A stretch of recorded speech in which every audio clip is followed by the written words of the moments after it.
Hello viewers, welcome to my channel. तो यहाँ पे हमने 2 मीटर कॉटन का फैब्रिक ले लिया है। प्रिंट आप देख सकते हैं, बहुत ही ज़बरदस्त इसका प्रिंट है।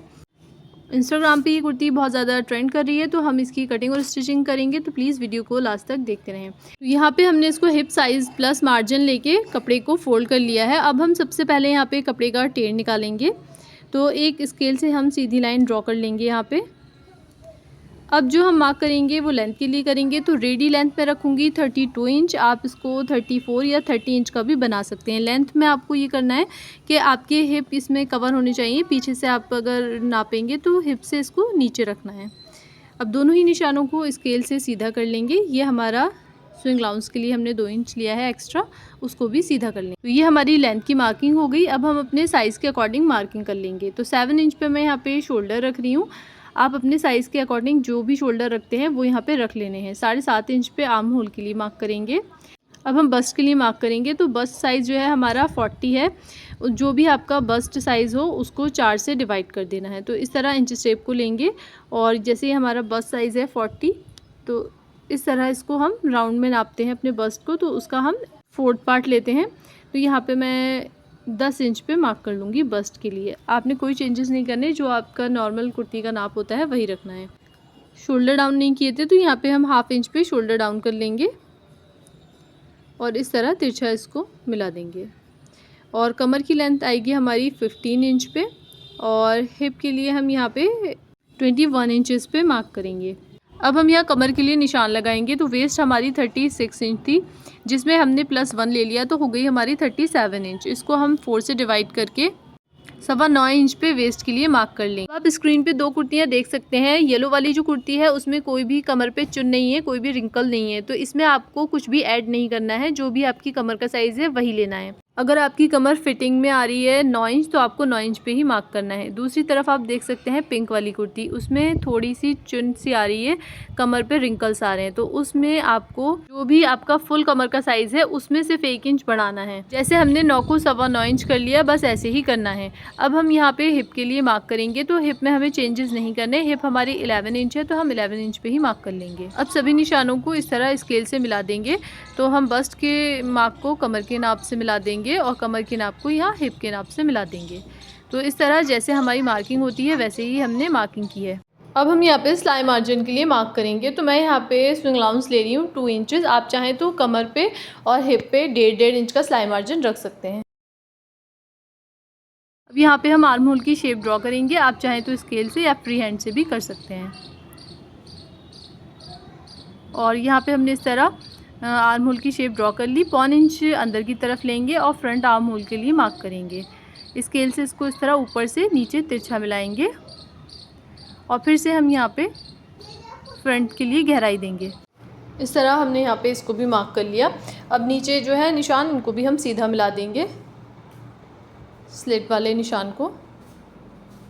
तो यहाँ पे हमारी मार्किंग कंप्लीट हो गई है। अब हम इसको कट कर लेंगे।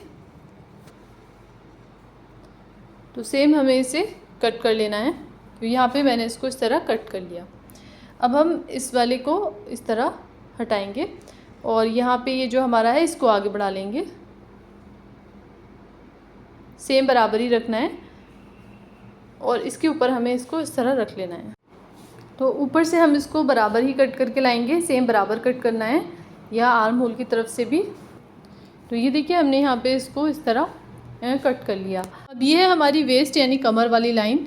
तो यहाँ पे अगर आप 1/2 इंच प्लेट डालना चाह रहे हैं पीछे, तो 1/2 इंच ले। मैंने यहाँ पे 1 इंच की प्लेट डालनी है तो 1 इंच लिया है। बस्ट से हम बराबर लेंगे, ये आप देख लें। जैसे मुझे 8 इंच की प्लेट डालनी है तो 4 इंच कमर से ऊपर रहेगा और 4 इंच नीचे। तो ये आपका कम ज़्यादा हो सकता है बस्ट के अकॉर्डिंग। यहाँ से हम चेस्ट से बराबर लेंगे और फिर इस तरह बाहर की तरफ इसको निकालेंगे और यहाँ से इस तरह 8 इंच तक मैं इसको रख रही हूँ। फिर हिप साइज़ में भी इसको मिला लेंगे बराबर। तो आप यहाँ पे अच्छे से इसको देख सकते हैं कि किस तरह मैंने इसको ड्रॉ किया है। तो जब आप प्लेट को स्टिच करेंगे तो आपकी कुर्ती बिल्कुल बराबर हो जाएगी, आगे और पीछे की छोटी बड़ी नहीं होगी। डोरी का मैं आपको पहले ही बता चुकी हूँ। तो अब हम इसकी कटिंग कर लेंगे। तो कटिंग हमने कर ली है। एक्स्ट्रा फैब्रिक को भी हम साइड करेंगे और इसमें हम फ्रंट आर्म होल की कटिंग कर लेंगे। तो हम यहाँ पे जितने भी हमारे ये निशान हैं इस पे हम नॉचेस लगा लेंगे, अपने कट्स को उठा लेंगे, क्योंकि जब हम इसको स्टिच करते हैं तो इन कट से कट को मिलाकर हेल्प हो जाती है और हमारी कुर्ती परफेक्टली बन जाती है। तो मैं यहाँ पे सभी यहाँ पे नॉचेस को लगा लूँगी इस तरह, और नीचे भी हम लगा लेंगे जितना हमें फ़ोल्ड करना है। तो यहाँ पे ये देखिए आप, मैं आपको पास से दिखा देती हूँ। इस तरह हमने इसको रखा है यहाँ से बराबर और इस तरह लिया है। होप कि आपको इसकी कटिंग समझ आई होगी। अब हम इसमें से बचे हुए कपड़े में से स्लीव्स की कटिंग करेंगे। तो इस तरह कपड़े को फ़ोल्ड करेंगे और लेंथ के अकॉर्डिंग स्लीव्स हम निकाल लेंगे। तो कपड़े को हम यहाँ पे 4 फोल्ड में रख लेंगे और अगर आप चाहें तो इस तरह रख के अलग से पट्टी भी लगा सकते हैं। मैं यहाँ पे ये वाला जॉइंट नहीं लगाऊंगी और हम इसको इसी तरह रख लेंगे 4 फोल्ड। लेंथ के अकॉर्डिंग मार्क करेंगे। तो ये जो है थोड़ा कलाई से नीचे है इसकी लेंथ, तो मैं यहाँ पे 22 इंच लूँगी लॉन्ग, थोड़े ओवर साइज स्लीव स्टाइल, और आप चाहें तो 20 इंच भी रख सकते हैं। अब हम यहाँ पे जो हमारा बस्ट है 40, उसका 5वां भाग लेके मार्क करेंगे। तो यहाँ पे हम 8 इंच चाहिए हमें, तो थोड़ा सा कम है तो हम जॉइंट लगा लेंगे और यहाँ पे हम 3.5 इंच पे मार्क कर लेंगे और इस लाइन को सीधा कर लेंगे। अब यहाँ पे हम ये फैब्रिक लेंगे, इसको भी 4 फोल्ड में ही रखेंगे और यहाँ पे कपड़े के ऊपर इस तरह चढ़ा के रख लेंगे। तो यहाँ पे जो हमें 8 इंच चाहिए था, तो ये देखिए इस तरह हम 8 इंच पे मार्क कर लेंगे। बस्ट का 5वां भाग लेना है, जो भी आपका बस्ट साइज़ हो, और फिर इस तरह शेप ड्रॉ करके यहाँ मिला देना। और एक निशान हम यहाँ पे सिलाई मार्जिन के लिए भी लगा देंगे, स्विंग लाउंस के लिए। और इस तरह हम इसकी शेप ड्रॉ करेंगे। यहाँ से हम थोड़ा सा अंदर की तरफ गहराई देके बाहर बिल्कुल मिला देंगे और यहाँ से हल्की सी इस तरह शेप ड्रॉ करेंगे और इसकी कटिंग कर लेंगे। तो स्लीव्स की भी हमने यहाँ पे इस तरह कटिंग कर ली है। अब हम यहाँ इसको अलग कर लेंगे पट्टियों को और यहाँ पे कट लगा लेंगे सेंटर में और फ्रंट आर्म होल में गहराई देंगे। स्लीव्स की और कुर्ती की कटिंग हो गई है। अब हम इसकी स्टिचिंग करेंगे। तो सबसे पहले नेक बनाएंगे। तो मैंने 2 फ्यूज़न पेपर ले लिए हैं, फ्रंट और बैक दोनों को मैं फ्यूज़न पेपर पे ही बनाऊंगी नेक को। तो गले की हम चौड़ाई जो रखेंगे वो 3.5 इंच रखेंगे नेक विड्थ। फ्रंट और बैक दोनों ही गले की चौड़ाई सेम रहेगी। तो इस तरह मैंने यहाँ मार्क कर लिया। अब हम यहाँ पे 1/2 इंच के करीब मार्क कर लेंगे, जैसा हमारा ये शोल्डर में सिलने में चला जाएगा, क्योंकि मैं यहाँ पे गले को फ्यूज़न पेपर पे ही कट कर लूँगी और फिर कपड़े पे पेस्ट करूँगी। तो ये तो हमारा सिले में चला जाएगा। इसके बाद जो हमारी गले की गहराई रहेगी, जो रेडी हमारी गले की गहराई रहेगी, वो रहेगी 5.25 इंच, 5.25 इंच। तो ये हमारा फ्रंट नेक है जो कि 5.25 इंच का रेडी रहेगा। इसमें जब हम स्क्वायर नेक बनाते हैं तो जो गले की गहराई होती है डेप्थ, उसको थोड़ा सा कम कर लेते हैं, जिससे गला खुला खुला नहीं होता और इसकी शेप भी अच्छी आती है। तो हमारा स्क्वायर नेक का शेप ड्रॉ हो गया है। अब 1 इंच हम एक्स्ट्रा मार्क कर लेंगे दोनों ही साइड से और कटिंग कर लेंगे। तो इस तरह हमारी कटिंग हो गई है और आप देख सकते हैं हमारा इस तरह गले का शेप आया है। इसमें से हम बैक नेक को कट करेंगे। अब यहाँ पे हम फ्रंट नेक को इसके ऊपर रख लेंगे और आप जितना डीप चाहें यहाँ पे बना सकते हैं। तो मैं 4 इंच इसको डीप रख रही हूँ, तो इस तरह यहाँ पे भी मार्क कर लेंगे और 4 इंच डीप हम इसको मार्क करके कट कर लेंगे। तो दोनों ही गले हमने इस तरह कपड़े पर पेस्ट कर लिए हैं, आप देख सकते हैं फ्रंट और बैक। अब ये हमारी कुर्ती है, तो इस तरह हम बैक वाली कुर्ती को रखेंगे और इस पर हम बैक नेक को लगाएंगे और एक यहाँ पे हम सेंटर से सेंटर मिलाएंगे और फिर इस तरह सिलाई लगा लेंगे। सेम हमें फ्रंट में भी करना है। कुर्ती के फ्रंट को इस तरह रखेंगे और ये बड़ा वाला गला यहाँ पे रखेंगे, कट से कट मिलाएंगे और यहाँ पे सिलाई लगा लेंगे। अब यहाँ पे थोड़ा सा हम इस तरह 1/2 इंच के करीब मार्जिन देते हुए कटिंग करेंगे और यहाँ पे कॉर्नर में इस तरह कट लगा लेंगे और गले को हम रॉन्ग साइड में टर्न कर देंगे। तो ये देखिए हमारा इस तरह नेक रेडी हो गया। तो ऐसे ही हमने बैक नेक भी रेडी कर लिया है। अब बैक वाले को हम इस तरह फोल्ड करके रखेंगे। कमर वाले निशान को यहाँ मैं सीधा कर लेती हूँ। प्लेट हमारी बस्ट के अकॉर्डिंग रहती है, तो जो अपेक्स यानी कि दोनों बस्ट के बीच की जो दूरी होती है वो हमें यहाँ लेनी होती है। तो 8 इंच है दोनों के बीच की दूरी, तो मैंने यहाँ पे 4 इंच पे मार्क कर लिया।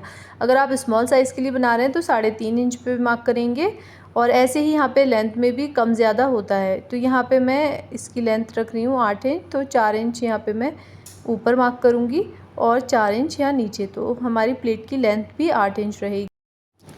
तो यहाँ पे हम इस तरह इसको सीधा कर लेंगे। अब जो हमने ये लाइन सीधी करी है तो हमें 1 इंच मार्क करना है। 1/2 इंच हम लाइन के इधर और 1/2 इंच हम लाइन की दूसरी तरफ मार्क करेंगे और स्केल से इस तरह तिरछा मिला लेंगे। ऐसे ही हम यहाँ से भी इसको मिला लेंगे। और ऐसे ही हम यहाँ दूसरी साइड भी कर लेंगे। यहाँ हमने बैक में प्लेट मार्क कर, अब निशानों को ऐसे ही हम दूसरी तरफ भी उठा लेंगे और एक निशान हम यहाँ पर भी लगा लेंगे। और या फिर आप इस तरह कुर्ती को रखकर और टैप टैप कर दें, जिससे ये आपका दूसरी तरफ भी प्लेट छप जाएगी। और आप देख सकते हैं हमें सीधी साइड भी इसको ये विजिबल हो रही है, थोड़ा बहुत आप देख सकते हैं यहाँ पे ये सीधी साइड पे भी दिख रही है। तो यहाँ पे मैं पिंक कलर से इसको थोड़ा सा और हाईलाइट कर लूँगी, क्योंकि हमें फ्रंट साइड पे जब लूप्स लगाने होंगे तो इससे हमारी हेल्प हो जाएगी। यहाँ पे अब हम लूप्स लगाएंगे तो 2 इंच के आपने लूप्स कट कर लेने हैं।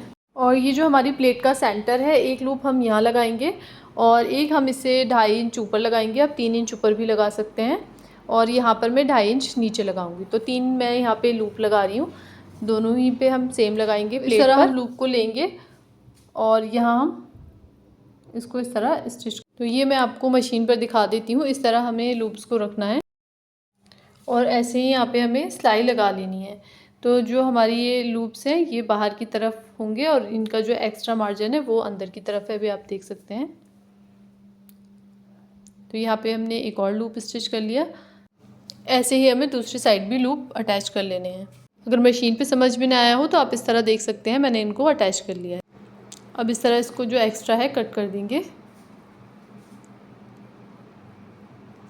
तो यहाँ आप देख सकते हैं दूसरी साइड भी मैंने लगा ली है, जैसे पहले साइड लगाए थे। तो ये देखिए इस तरह हमारी कुर्ती है, इसको इस तरह पलटना है और यहाँ से पकड़ के और ऐसे हम सिलाई लगा देंगे। तो यहाँ पे हमने इस तरह प्लेट में सिलाई लगा के और यहाँ पे लॉक करके सिलाई को उतार देना है। तो ये आप देख सकते हैं इस तरह स्टिच होने के बाद ये इसके जो लूप्स हैं वो यहाँ आ जाएंगे इस तरह। अभी हमने इसको आयरन नहीं किया है, आयरन करने के बाद प्लेट्स जो हैं वो अच्छे से बैठ जाती हैं। तो हम कुर्ती के फ्रंट को इसके ऊपर रखेंगे। आप देख सकते हैं इस तरफ से हमारा कपड़ा बराबर है और दूसरी साइड से भी हमारा कपड़ा बराबर है। शोल्डर जॉइंट करेंगे और फिटिंग की सिलाइयाँ लगा लेंगे। तो इस तरह पक्का करके और कपड़े को बिल्कुल बराबर रखेंगे और साइड की सिलाइयाँ लगा लेंगे। तो फिटिंग की सिलाई हमारी लग चुकी हैं। इसके बाद सिंपली हम इसके चाक दामन को भी फोल्ड कर लेंगे। चाक दामन हमने फोल्ड कर लिए हैं, स्लीव्स हमने स्टिच कर लिए हैं। तो राउंड में यहाँ पे मैं स्लीव्स अटैच करूँगी। तो दोनों ही स्लीव्स को यहाँ पे अटैच कर लेंगे। स्लीव्स हमने यहाँ पे अटैच कर लिए हैं और थोड़ी सी इसकी बेल स्लीव्स है ओवर साइज़, कुछ इस तरह की इसकी लुक है। अब बैक में जो ये हमारे लूप्स हैं इनमें हम डोरी को लगा देंगे। तो ये हमने डोरी बना ली है, इसको इस तरह हम एक साइड से लगाएंगे और दूसरी साइड से भी यहाँ पे इस तरह डाल लेंगे और फिर हम इसको रॉन्ग साइड में और इसको इधर वाली साइड में और फिर इसको हम ऐसे इस साइड में और इस साइड में डाल लेंगे। तो इस तरह हमने इसको डाल लिया है और डोरी डालने के बाद हम इसमें टसल्स भी लगा लेंगे। तो कुछ इस तरह रहेगी इसकी फाइनल लुक। ब्यूटीफुल से हमारी ये कुर्ती रेडी हुई है। तो प्लीज़ वीडियो को लाइक शेयर एंड सब्सक्राइब कर दें। और बैक साइड से भी मैं आपको दिखा देती हूँ, डब्बी पे लगाने के बाद इसकी कुछ इस तरह से लुक आ रही है। ये मैनीक्वीन है, इसका वैसे भी पेट पतला होता है तो इस तरह फिटिंग के बाद थोड़े से यहाँ पे इसका इस तरह आ रहा है।